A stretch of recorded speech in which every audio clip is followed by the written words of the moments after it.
Hello, knowledge seekers. In this episode of 20-Minute Books, we will be exploring the intricacies of The Myth of the Rational Voter by Bryan Caplan. Published in 2007, this provocative book dives deep into the challenges confronting our democracy and underscores their significance. As we journey through this book, we will shatter several misconceptions about democracy, understand how these misconceptions contribute to imperfections in democratic processes, and unravel why contemporary models of democracy frequently falter. Our guide in this intellectual journey is Bryan Caplan, an eminent economist and professor hailing from George Mason University. A self-professed anarcho-capitalist, Caplan is a specialist in public choice theory, providing a unique lens to interpret the complex dynamics of democracy. His portfolio also includes the captivating book, Selfish Reasons to Have More Kids. The myth of the rational voter will resonate strongly with those passionate about politics and leadership, and individuals curious about economics and its real-world implications. Additionally, if you have ever questioned why democratic elections seem to consistently yield unfavorable outcomes, then this book holds the answers you are seeking.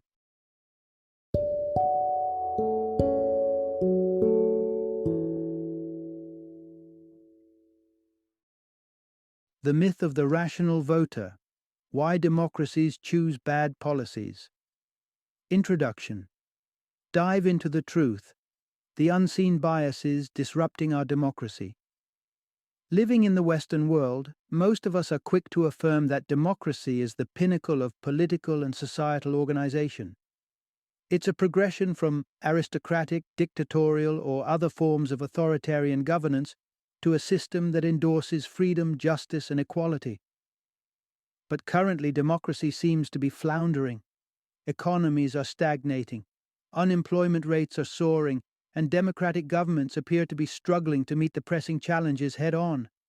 What led us here? The answer lurks within the core of democracy itself. In this engaging exploration, you'll uncover how common biases, particularly those related to economy, lead to ill-informed policies, thus hampering the smooth operation of our democracies. You'll grasp the obscure principles underpinning democratic political systems and why a little more faith in the free market could be beneficial. Prepare yourself to learn how democracy is founded on a seemingly miraculous idea, why free trade harbors no losers, only winners, and how altruism can pose an unexpected hazard to the democratic setup. Part 1. Unveiling Democracy's Secret Weapon: The Miraculous Balance of Extremes. Democracy and its governance are widely hailed as some of the greatest triumphs of human civilization. And at the heart of it lies a miraculous principle: aggregation. What is it, you ask? Well, it is the phenomena where the average answer from a group is strikingly accurate. Imagine asking people to guess how many beans there are in a jar. Some will overshoot, others will undershoot. But if you take the average of all the guesses, the overestimations and underestimations often balance each other out, and the average comes astonishingly close to the actual number. Now let's transfer this concept to politics. The average voter might not be the most informed, and their understanding of political matters might often fall short. However, in the democratic setup where everyone's opinion counts, these diverse opinions average out to something that's quite close to the truth. Thus, in a democracy, extreme or ill-informed views tend to neutralize each other, resulting in a more moderate and informed outcome. This balance achieved between the extremes is what lends democracy its logical soundness.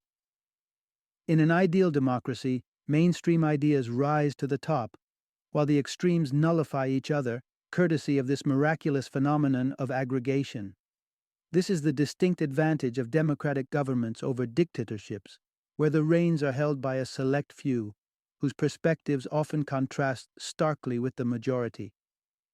A classic illustration is when the East German government erected the Berlin Wall in 1961, a move that was diametrically opposed to the general political sentiment of the East German populace.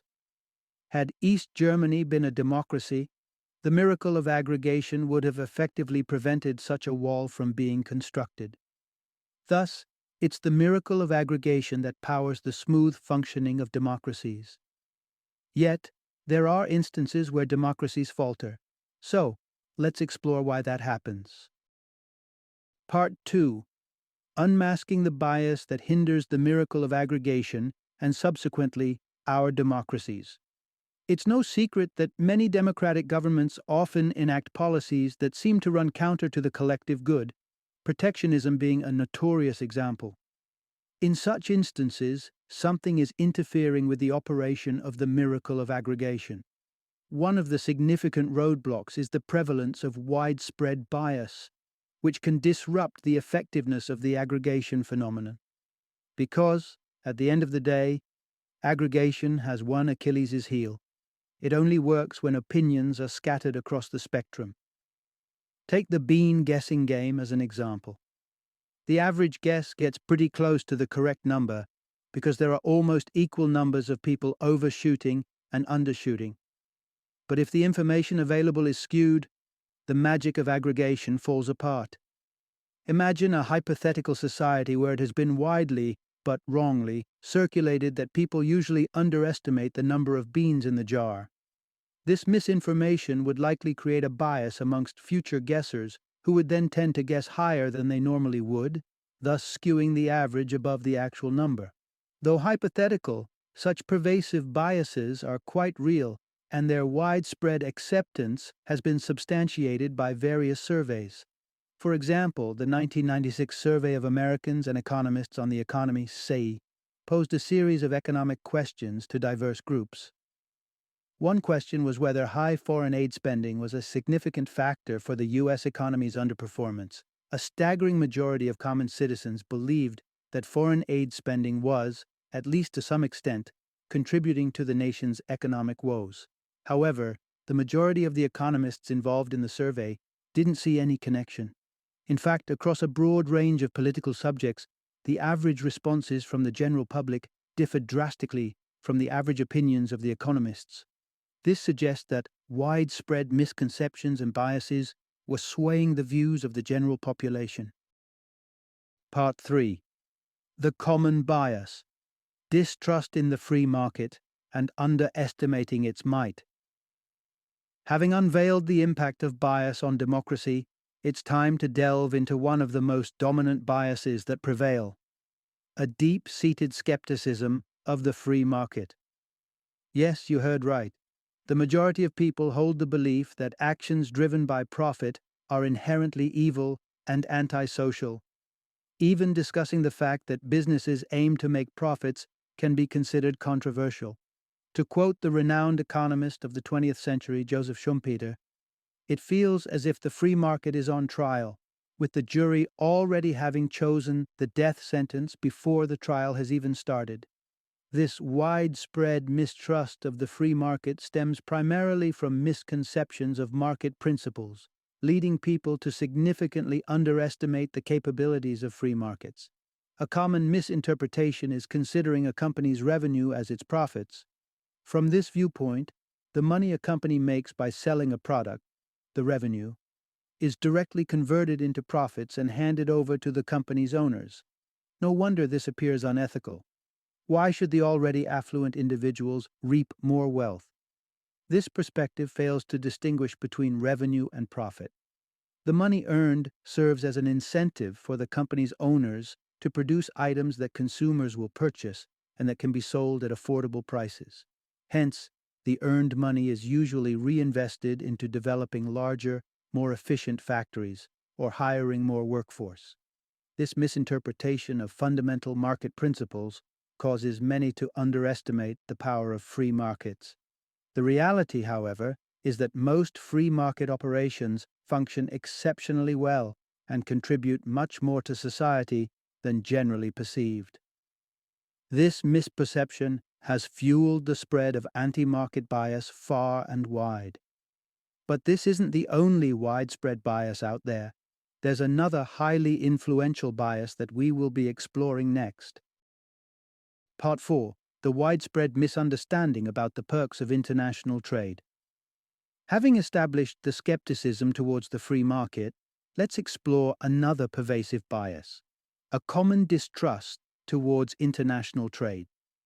Despite the fact that trade and exchange inherently benefits both buyer and seller, people often hold the belief that in international trade, only the exporting country gains. Supporters of this view commonly cite statistics showing that the United States imports more goods than it exports. In their minds, this implies that the country is simply giving away money to other nations. But this interpretation is profoundly misguided. In truth, good trade deals are a win-win situation. After all, if you can purchase something at a price cheaper than producing it yourself, you're on the winning side. For example, within a household, if certain members excel in certain tasks, it only makes sense to divide chores accordingly. So, if your partner can cook meals faster than you, while you are more proficient in fixing the TV, you both can concentrate on what you do best. By doing so, both of you get your tasks done faster and can enjoy the mutual benefits, like sharing a meal while watching your favorite TV show. In essence, you are trading services. And it's a wise move, as it would have taken each of you more time to do the other's task. Similarly, all participants in the market benefit from successful trades. Despite these benefits, statistics demonstrate that the bias against foreign trade is quite prevalent. For example, in the 1996 SAE, one of the questions posed to participants was whether trade agreements between the United States and other countries led to job creation in the United States. The average response among common citizens indicated a belief that trade deals were more likely to cause job loss. Conversely, economists, by the same margin, believed that trade agreements were less likely to result in job loss. Part 5. The bias towards excessive concern over job preservation. Now that we've shed light on a few prevalent biases, there's one more that we need to address, and it often stirs intense emotions: the obsession with retaining jobs. A company deciding to cut jobs is guaranteed to spark public outrage. But is downsizing always as catastrophic as it appears? The majority would say yes, and any major company declaring job cuts triggers a media frenzy, especially if the company is not on the brink of bankruptcy. At first glance, such reactions seem justified. How dare a company make job cuts when it doesn't absolutely need to? But when viewed from a broader perspective, job cuts can actually be advantageous. While job loss can indeed spell significant hardship for an individual, at the macroeconomic level, it usually enables the workforce to be utilized more efficiently elsewhere. Take, for instance, the revolution in farming due to technological advancement. Today, only a handful of people are needed to perform the farm work that was once done by many. Although such changes may be challenging for an individual farm or family, it inevitably liberates the workforce for other sectors of the economy.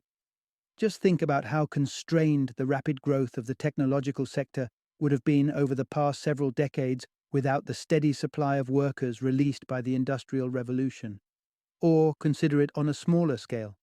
If you install a dishwasher in your house, the person who used to wash dishes manually now has additional free time, which can be put to better use, like spending quality time with the children. At this point, having unraveled several fundamental biases, it may appear that we have covered the most serious threats to democracy. However, as we will soon discover, the list doesn't end here. Part 6. The paradox. Lack of selfishness in voting can be harmful for democracy. While pervasive biases pose a challenge to democracy, they are not the only obstacles. Democracy is contending with other problems, and the next one might strike you as counterintuitive. People aren't self-centered enough. Within democratic societies, this implies that individuals don't vote as selfishly as we might assume. It's reasonable to expect people to vote based purely on their self-interest. Indeed, it's a common complaint that voters tend to focus solely on themselves, overlooking the broader context when casting their vote.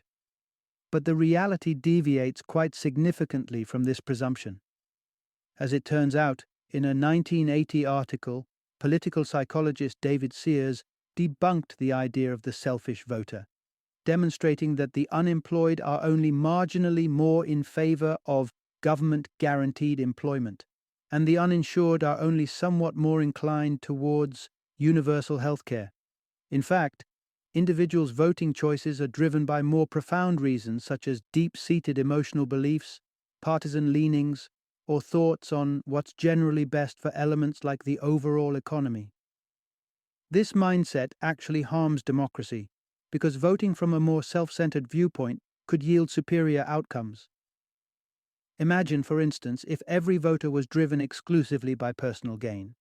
They would be extremely cautious about gathering information and voting for the party or candidate that promises to maximally meet their objectives.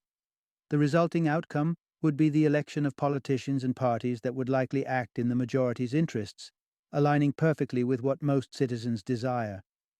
In essence, by being selfish, we would elect a government that best caters to the collective needs.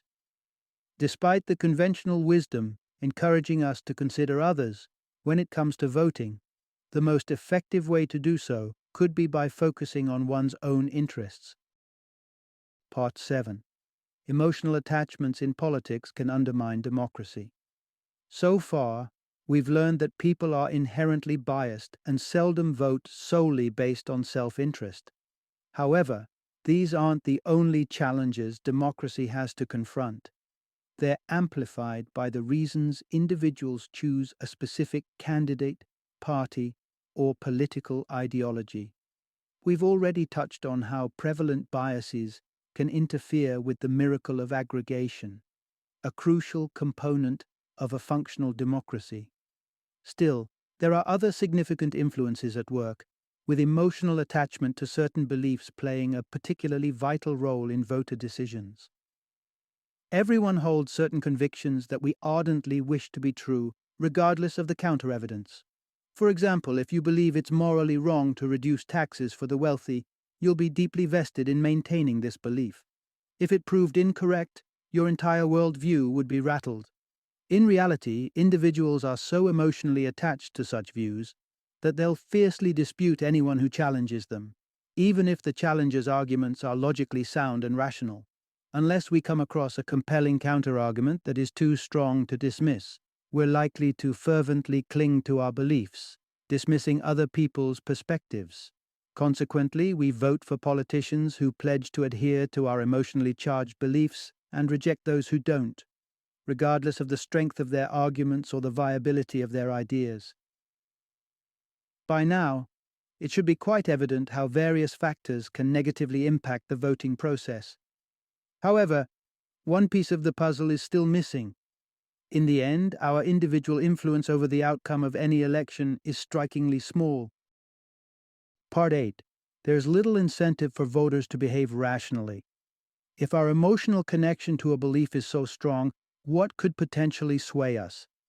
Generally, we adjust our beliefs when they seem to inflict direct harm on us, such as when they lead to financial loss.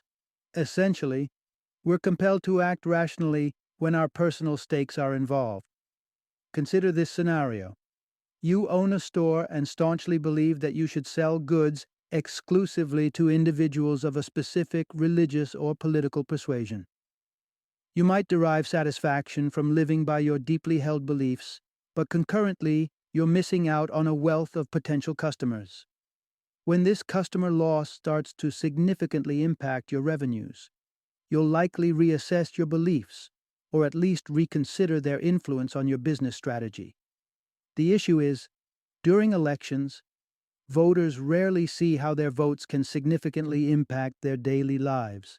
In most democracies, millions cast their votes, making each vote's significance minimal. Even in neck-and-neck election scenarios that necessitate vote recounts, like what occurred in Florida during the 2000 U.S. presidential election, the chances of a single vote swaying the outcome are virtually non-existent. Consequently, since there's hardly any reason to believe that our individual votes will induce any change, there's also negligible incentive to behave rationally. After all, if the only catalyst to alter our beliefs is the possibility of personal harm, and if such a threat doesn't seem connected to voting, then there's little reason to reassess our beliefs when it comes to electoral politics. As a result, people continue to vote for the politician or party that aligns most closely with their emotionally charged beliefs. To put it simply, there's scant reason for individuals to cast their votes rationally. Instead, it's far more comforting for them to adhere to their biases or emotions. Recognizing this truth is crucial, as our entire democratic structure is premised on the belief that the majority of voters are rational. Final summary. The central premise of this book is the functionality of democracy rests on the presumption that rational voters will make sound and informed choices. However, the reality starkly contrasts this assumption. Voters are far from rational. They harbor sweeping biases on economic matters, typically lack adequate information, and their voting decisions are more often governed by their emotions rather than by reasoned analysis.